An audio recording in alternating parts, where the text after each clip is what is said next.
पोलिसांकडून आणि घटनास्थळावरून मिळालेल्या माहितीनुसार शुक्रवारी मध्यरात्री 1च्या सुमारास चोरट्यांनी गावात प्रवेश केल्याचं सीसीटीव्ही कॅमेऱ्यात कैद झालंय. मोहन शामराव मोहिते यांचं कुटुंबीय पुण्याला नातेवाईकांकडे गेलं होतं.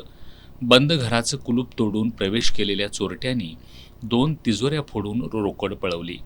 त्याचबरोबर मोहन मोहिते आणि शैलेश तानाजी मोहिते यांच्या बंद घरात चोरट्यांनी प्रवेश केला. त्या ठिकाणी 4 तोळे वजनाच्या सोन्याचा साज, 5 ग्रॅम वजनाची सोन्याची बोरमाळ, 850 ग्रॅम वजनाचे चांदीचे दागिने, 4 चांदीच्या बांगड्या, चांदीचा पेला, 4 लहान मुलांच्या अंगठ्या आणि रोकड मिळून 7,85,000 रुपयांचा ऐवज चोरट्यांनी लंपास केलाय.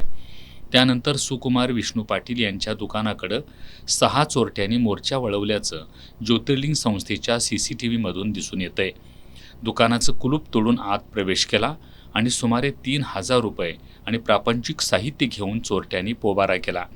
महादेव अण्णा पाटोळे आणि शब्बीर निजाम पठाण यांच्याही बंद घराचं कुलूप उचकटून कपाटातील साहित्य विस्कटलं.